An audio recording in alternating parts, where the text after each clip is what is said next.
We are so fortunate today to have several elected officials with us, as you know.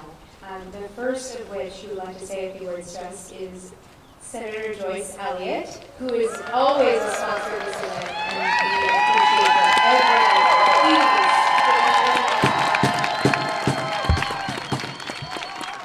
Thank you, and good afternoon. God, you guys look wonderful. And there are so many of you. Thank you for being here. It's just no small thing.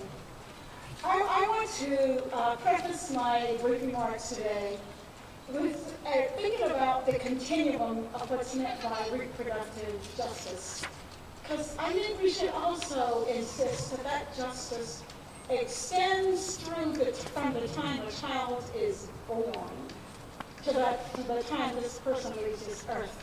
And I say until the time after the time the child is born because I'm thinking specifically about having been reproduced and a part of this great country and a part of the state of Michigan. We should not tolerate the poisoning of children in Flint.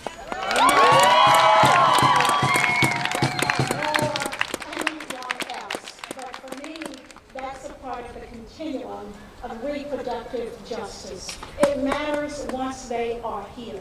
This is not the time to abandon kids. Well, what I want to talk to you about regarding the specific rally is just a reflection of when I was a kid. I have always had this visceral reaction of anybody, including my parents, telling me what I could do and not do with my body. Like if I wanted to shave my legs, I would. If I didn't want to, it's nobody's business, and so I did it. Don't talk to me about it. But I understood clearly, though, that these were my parents. They had rights. They were responsible for me. They had some rights to tell me some things to do with my body. I understood as well when I went to school, there would be adults there as well who had some rights to make sure my body was safe and that I had what I needed. But as I grew older, that visceral feeling that I had just grew stronger and stronger. And I cannot tell you the almost volcanic reaction I have today when somebody dares to say to over half the population of this country, we will tell you what you may or may not do about the autonomy of your own body. It is volcanic in me to push back against it.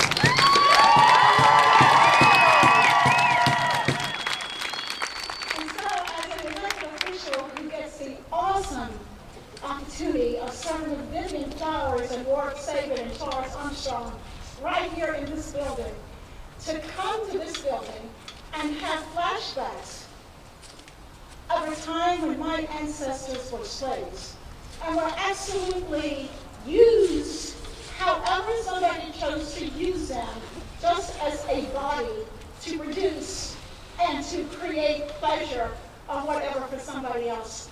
Every time I hear somebody continue to tell us what we may or may not do, and that we are not autonomous creations of God, I have that flashback to something that I think that we can never defend when black women were slaves, when they were at the whim and their bodies were at the whim of anybody who wanted to use them as long as they were white and powerful. As long as they were. So it grieves me, young people, that we are still today discussing whether or not women should have autonomy to their bodies.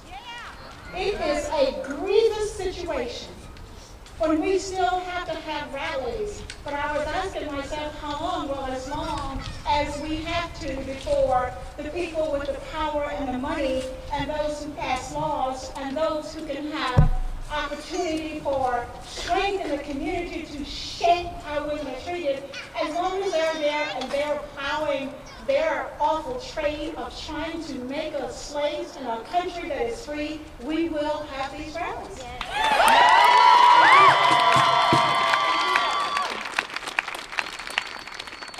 Despite all this, and despite my visceral feelings about it, and despite my feeling like Mother Vesuvius up here at this point,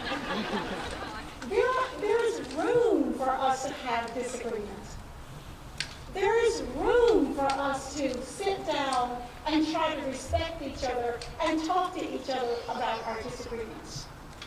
There is room for our coming to the final decision when nothing else works to say, whether I like it or not, it's still the law. And there is room for all of us to be law-abiding people. There is room for every one of us to make sure we do all we can to make it possible for a woman not to even have to face the choice of abortion by exercising thoughtful discussion and making sure all young people and older people as well have access to medically informed, accurate sex education,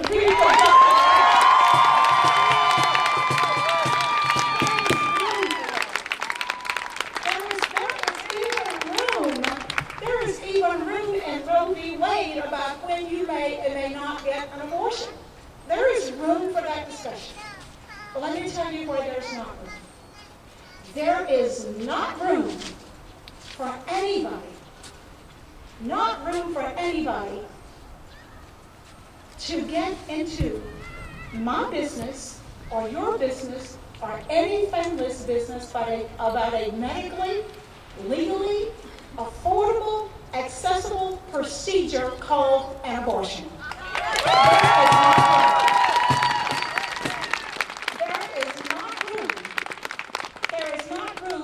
Decision-making process for you, for me, or anybody else.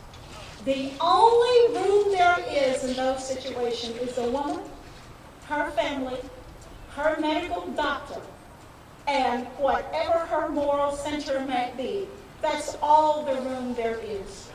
And for me, and for people who think they have the right, just because we have room to disagree, that they might invite themselves into a room where a decision is being made that is not our business.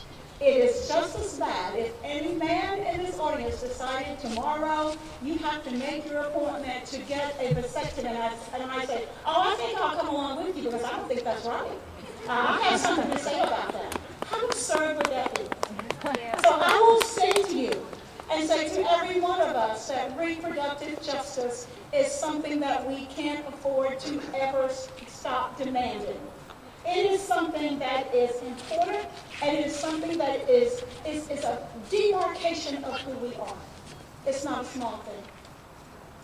And this little girl, who viscerally wanted nobody to tell her what to do with her body as a little girl, I've never lost that streak. So I stand before you here today as a woman, as a state senator, as a person who cares about the rights of everybody.